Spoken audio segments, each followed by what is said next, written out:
Ready? We are about to get ready, okay? Now, to begin the podcast, we're gonna do it again with music. Episode 3. Go DJ.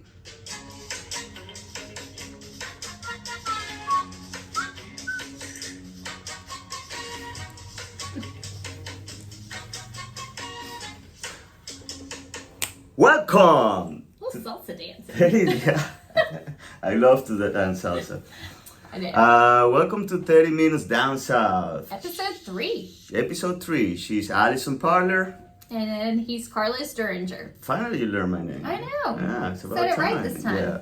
So do you dance salsa? No. Why not? Because I'm from the South. I dance the shag. Okay. It's our state dance. Yeah, but it doesn't. I mean, I shag too. Well, I didn't grow up in Venezuela. Yeah, you don't really have to grow up in Venezuela to learn how to dance salsa. No. You know, funny story, I didn't know how to dance salsa when I was on my teenage years. Or I didn't like to dance salsa. You listen to salsa everywhere in Venezuela. Really?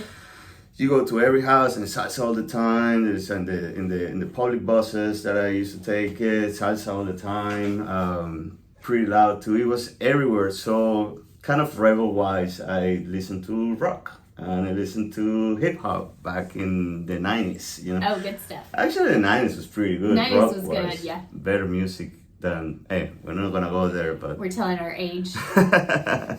So then I figured out that I had to really learn how to dance salsa. Why? Well, To get the ladies? Yes, you gotta say, you know, if you don't dance, you know how to dance, you don't get laid. Yeah. So is that part of the words? Maybe. Yeah, maybe. So I didn't learn how to shag until I was in college. And David, my husband and I, Okay. his engineering professor actually taught shag lessons when we were Okay. at the College of Charleston. So we took lessons in college. Okay. And then our first dance when we got married was the shag. The shag is a very interesting dance. Let me tell you. It's a combination of a lot of dances. Yeah, and it's not easy. Mm-mm. You know, I thought it was It's a lot of footwork, and you have to have loose hips, and just once you get it, you have to let yourself go, or it's. I don't be have a problems stiff with the dance. loose hips and the footwork.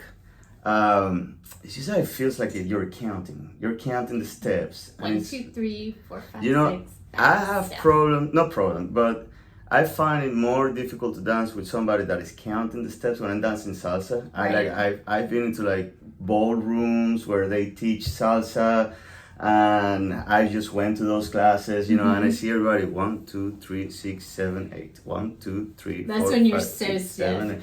And why can't you just listen to the music, you know? Just feel it. I think that the best way to learn how to dance salsa, a lot of people have asked me what do I suggest to, you just listen to the music. You listen to the music, you listen to it, and then you actually listen to it. Then it just becomes, you know, then you start moving your The fingers and you movements. start moving your rhythm. So anyways, welcome to 30 Minutes Down South. This is not 30 Minutes Salsa.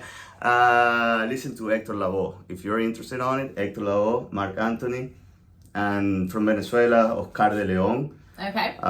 You can't go wrong with those three names. You have probably the Look them best up. salsa music out there. There are many good ones, but those three are probably the ones on the top of my head.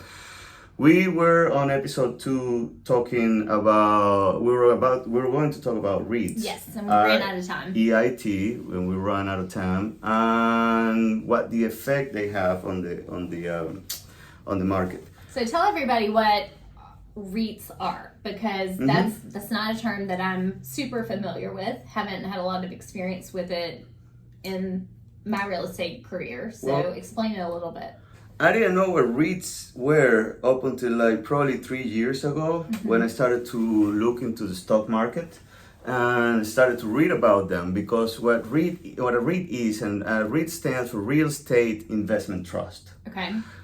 Basically, it's a bunch of people that are pooling their money and buying real estate. You know, so let's say you have $40 million that you want to invest. You know, and then you find another guy that has $40 million that wants to invest, and then you are 5 people. Now you all have $200 million. So we're talking large trust. Oh yes, not yes. not a small LLC that's buying up $500,000 properties? Well, you know what? That's a good question, and I do not know the answer if there is a minimum of assets of capital that you should have to have. Obviously, if you're going to go public, you have to come with minimums.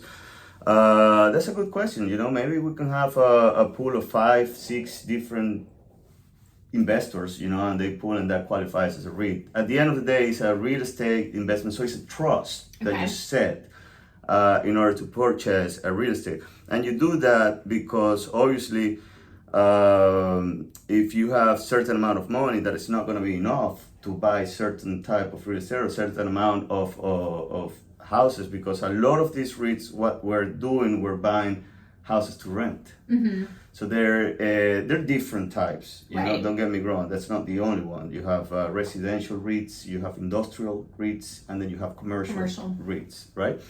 The ones obviously that affect more our business, were the residential.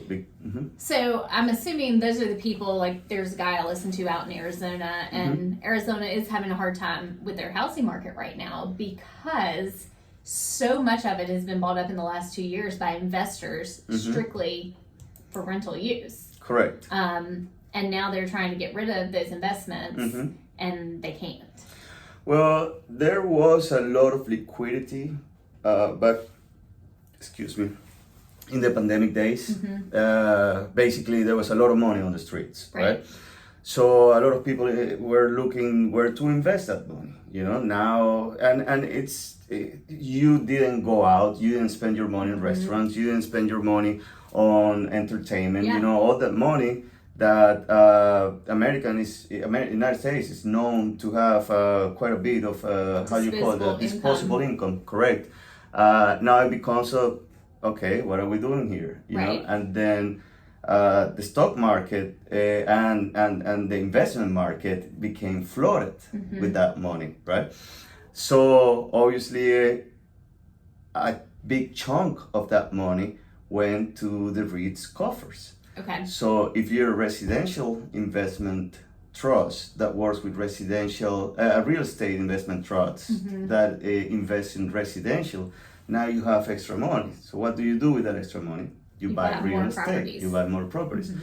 And that's what happened. And they really, since you're buying large quantities of rental to increase your portfolio, you really don't. Not one or two. Correct. So you really don't care if you're overpaying a little bit. You just want that number because you know that down the road, with rents going up, you're gonna make it back. Your REO is gonna come back. Your REO means return on investment. You're just gonna come back, and you're gonna be making money. Real estate at the end is one of this, or at least historically has been one of the safest investment in the world. And real estate in the United States it's prime real estate because historically, again, can't predict the future. Right. Historically has bringing steady returns throughout the years. Okay, so that's what a REIT is. That's what they were doing. Fortunately, we didn't see many in our area. No. We didn't see those large numbers, those large, it's not a corporation, those large trusts, buying hundreds and hundreds of properties or buying full neighborhoods, and then... And I think that's why we're more stable in our market now. Correct. And it's, yes, that's exactly what we are, because I don't think that at least in our market, we are in a bubble, Right. At least the conversations that we had and the numbers that we've seen seem to me that it's not, what's a bubble? A bubble is like something created fictionally, and then at one moment just explodes and the reality sinks in. I don't remember in the last couple of years selling houses to people who were just writing checks and say, hey, give me this one, give me another one. I know the agents work for something, and we saw Silo and another company doing that a little bit. Right. They didn't do it here, but they did it in places like Arizona with the iBuy program, Silo offers. Yes. And they crashed. Silo almost lost almost $1 billion in that particular thing. Yeah. So there you go.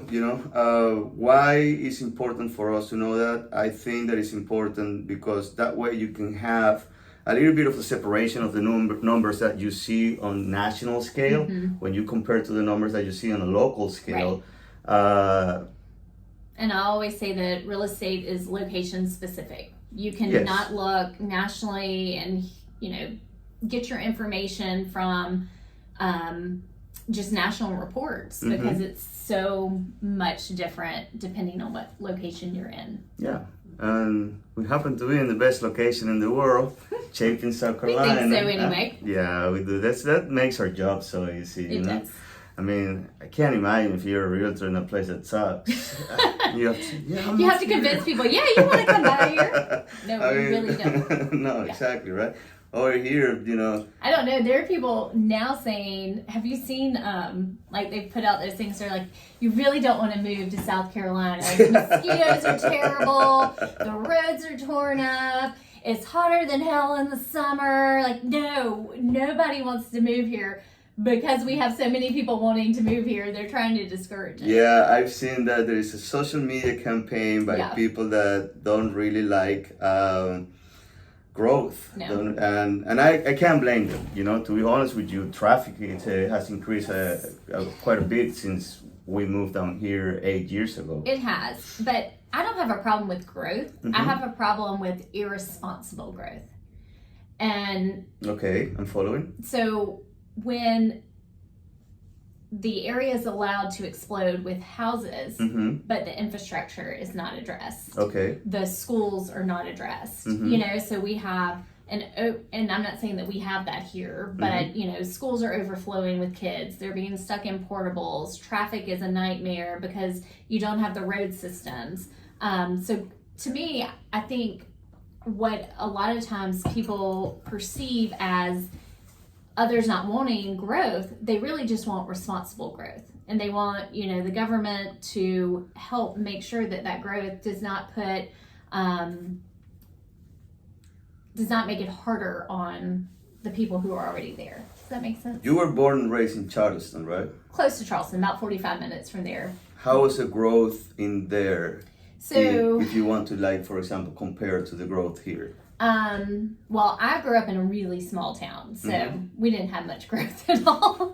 In fact, there was a mass exodus. Is it still small? Or? Well, it's actually growing now because Charleston has become so big and so expensive that it's growing out towards where I grew up. People who are wanting more land, smaller, cost of living, small town feel, that type of thing. So it's actually being revitalized, which I think is awesome. But I do know, in Mount Pleasant, for instance, they put a moratorium on building for a while until they could truly work out the infrastructure of the area. Ah, interesting.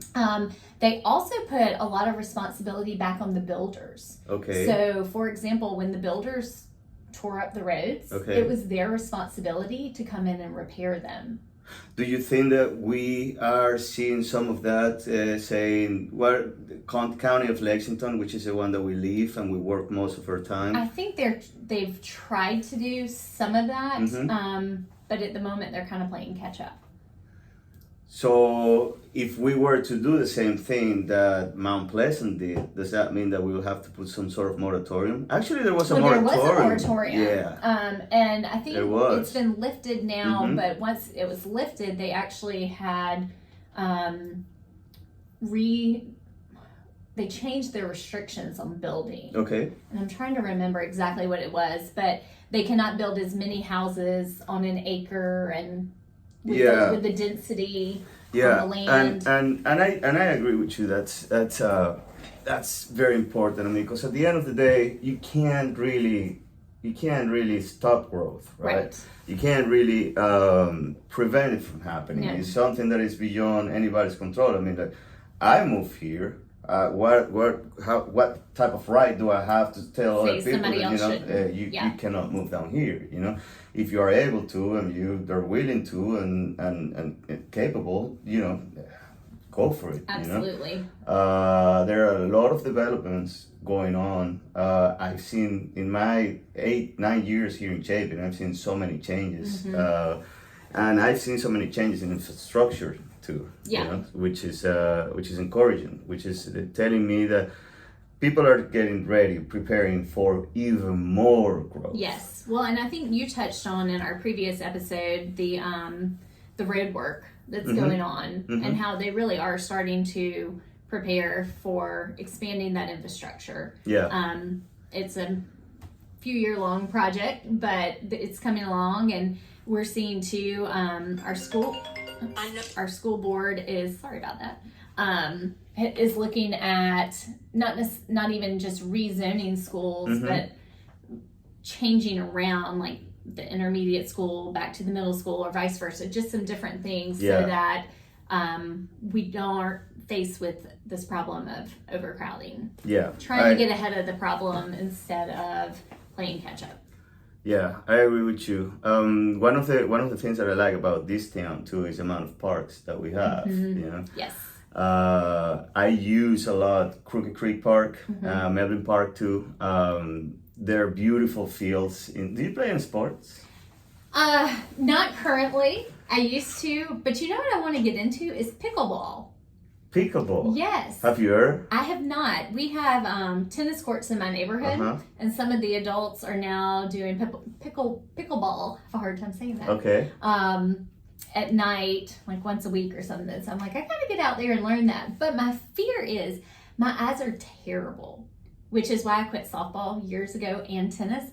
Maybe you should pick a sport that you don't have to hit a ball. Probably should. Hey, we're going bowling Thursday night. Maybe I should start my own bowling league. There you go. So you were saying about pickleball. Yeah, I just think it'd be fun. I mean, I like being outdoors. I like being active. Yeah. So I think that would be a good, fun adult sport. I do play golf a little bit. Yeah, you mentioned that one time. Like, so I played twice in the last 20 years, and but they were both in the last 3 months. For the PGA, I am ready right? for the PGA, yes. Yeah, but it was both in the last 3 months. Allison, twice in the last 20 years doesn't really count. I've been busy. I know. I do not doubt that, but twice in the last 20 years. Well, I think, you get to an age sometimes, that elevated age that we're at, where you're like, I wanna do things fun again, and not just, bring that age thing when you're what? You're 31. You're 29. 27. 27. I'm 41 and 17. No, you're not 41. So are you? Oh, that's right. We got the same age. Yeah. But yeah, I mean, I was finally like, you know what? I want to do this. I've been saying for years I wanted to get back into playing golf, and a friend of mine who's a commercial lender, she called me up one day and she said, hey, do you want to go play golf? I said, you play golf? She goes, well, here's the deal. I got tired of sponsoring these golf tournaments and being the beer cart girl. I want to be part of it. She goes, so let's just go learn together. So that's what we've been doing. Nothing wrong with being the beer cart girl, right? I've been the beer cart. It's fun. It's fun. Guy. Yeah. Yeah. But sometimes you want to be seen as more than just the beer cart girl. Well, let me tell you something about my perspective on sports in our area. This is sports paradise. Sports heaven. Sorry. No, go ahead. I saw the new complex that you posted about this opening. What complex? What are you talking about? The sports complex, like the indoor. Oh, yeah. That's cool. That's a friend of. He used to be the pitching coach in Newberry. Okay. Newberry College, and he's opening his own business. So he has. It's pretty cool because he's had a couple of batting cages in there. It's all turf. He's gonna do obviously one-on-one classes. He's gonna do group classes. It's called 4Cs Sport Complex, and it's right off 76. Okay.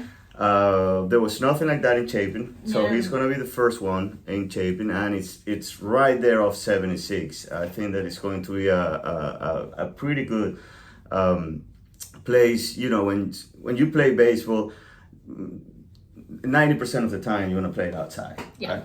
But we live in a very rainy place. It rains. Especially when you're playing. It felt like Seattle over the winter. I mean, we got a ton of London, rain. Yeah, and we normally don't get that much, but we live in London, South Carolina, mate. London, South Carolina? Anyway, what I was saying about the sports here is it is very, very interesting, the level of competition. Yes, very competitive. Very extremely competitive in not just baseball, you know. No, it's across the board. Even in rec sports. So when we moved here 10 years ago, my daughter, my oldest at the time, was 7. Yeah. And I enrolled her in dance and gymnastics. She had been taking dance, but had not taken gymnastics. Salsa? And jazz and tap. I remember going to her first gymnastics class and seeing all the other girls, and I was like, holy crap. Oh, These kids have been like in gymnastics since birth. I mean, she was already behind at 7. Oh, yeah. And I have mixed feelings about that.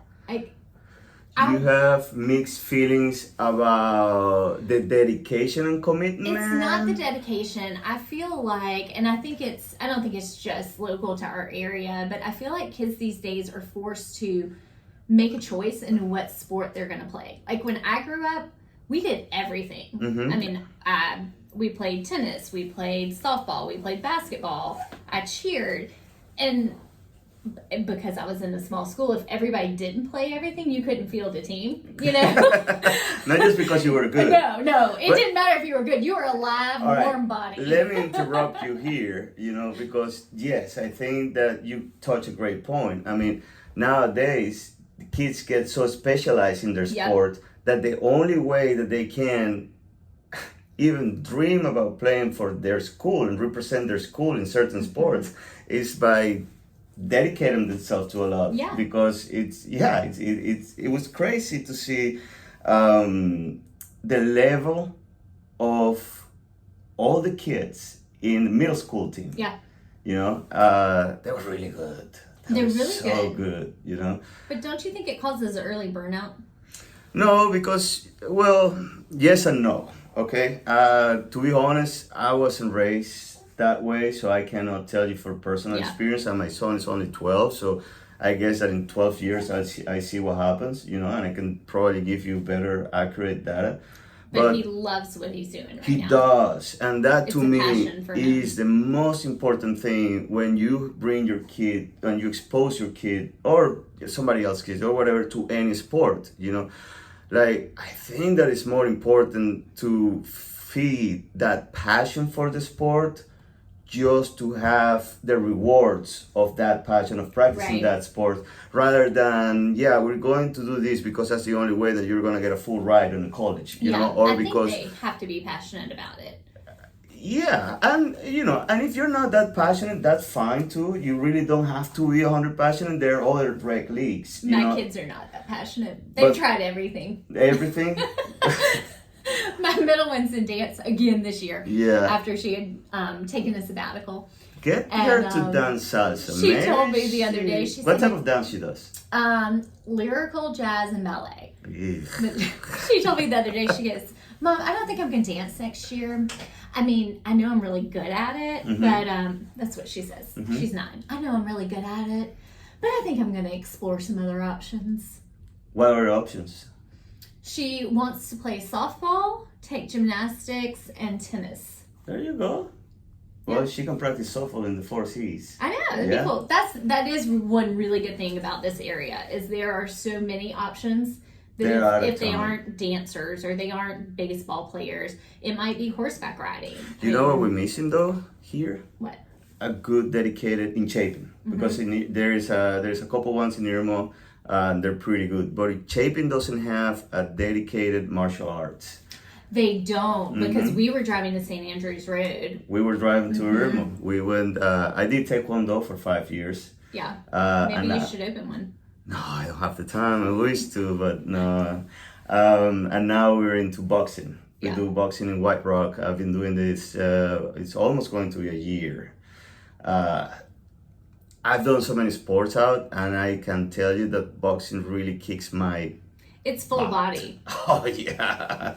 So anyway, back to Chapin. And you know what?